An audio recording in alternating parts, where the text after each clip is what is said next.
परम पूज्य मालिक को प्रणाम। सभी भाइयों और बहनों को प्रणाम। आइए अनंत की यात्रा करते हुए पत्र संख्या 55 पढ़ते हैं, जो बहन श्री कस्तूरी जी ने पूज्य श्री बाबूजी महाराज जी को लिखा था। परम पूज्य तथा श्रद्धेय श्री बाबूजी, सादर प्रणाम। लखीमपुर, 10 सितंबर 1949। मेरा एक पत्र मिला होगा।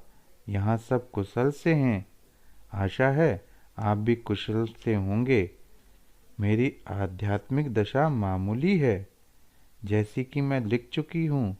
कभी कभी ऐसा हो जाता है कि जब मैं सिटिंग लेती हूँ तो ऐसा मालूम पड़ता है मानो शरीर के ऊपरी धड़ से रोशनी निकल रही है।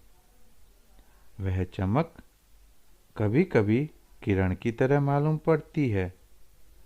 यह हालत अधिकतर जब तबीयत बहुत लग जाती है तभी मालूम पड़ती है, और रोशनी भी तभी मालूम पड़ती है। और कोई खास हाल नहीं है। मालूम होता है कि हालत देर से बदलती है और समझ में भी थोड़ी आती है।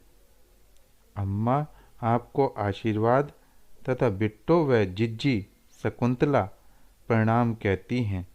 इति आपकी दीनहीन सर्वसाधन विहीना पुत्री कस्तूरी। परम पूज्य मालिक को प्रणाम। सभी भाइयों और बहनों को प्रणाम। आइए अनंत की यात्रा करते हुए पत्र संख्या 56 पढ़ते हैं, जो बहन कस्तूरी जी ने पूज्य बाबूजी महाराज को लिखा था। परम पूज्य तथा श्रद्धेय श्री बाबूजी, सादर प्रणाम। लखीमपुर, 16 सितंबर 1949। मेरा पत्र मिला होगा। यहाँ सब अच्छी तरह से हैं। आशा है आप भी सकुशल होंगे। ताऊ जी और मास्टर साहब से मालूम हुआ कि आप शायद 28 तारीख को आएंगे। आप आइएगा अवश्य। अपनी आध्यात्मिक दशा के बारे में क्या लिखूं? सब हाल बेहाल हुआ जा रहा है। और हुआ क्या जा रहा है, हो ही गया है। हालत बदलती है, परंतु इतनी हल्की होती है कि जल्दी समझ में नहीं आती, और न समझने की कोशिश ही करने को जी चाहता है। 4-5 दिनों से हालत फिर कुछ बदल गई है। पूज्य बाबूजी, अब न जाने क्या हो गया है कि कभी कभी ऐसा मालूम होता है कि मैं तो ठाठ से बैठी हूँ और मालिक मेरी याद में तड़प रहा है। मामूली याद नहीं, बल्कि बिल्कुल तड़प रहा है।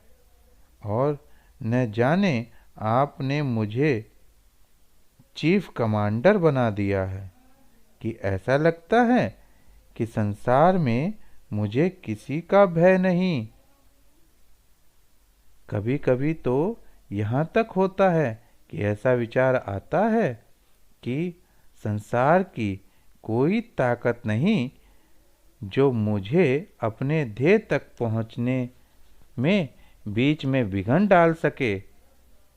यदि रास्ते में पर्वत भी मुझे रोकना चाहेगा तो उसे भी फोड़कर निकल जाऊंगी। बस आंखों के सामने केवल अपना ध्येय ही दिखाई देता है, और उस ध्येय के सामने संसार की सारी वस्तुएं फीकी हैं। कभी तो ऐसा हो जाता है कि केवल इतना ही ज्ञान रहता है कि मुझे पहुंचना, परंतु कहाँ पहुंचना है इसका पता नहीं। अपनी दशा तो मालिक की कृपा से अच्छी ही दिखती है। अब अधिकतर जब सिटिंग लेने बैठती हूँ तो तबीयत उतनी अच्छी नहीं लगती जितनी कि दिन भर लगी हुई मालूम होती है।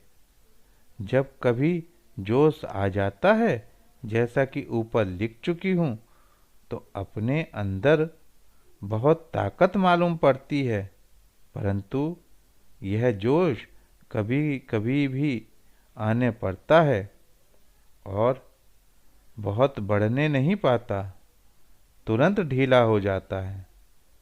अब न तो सुसुप्ति है न जागृति है, अब तो कुछ और ही दशा है।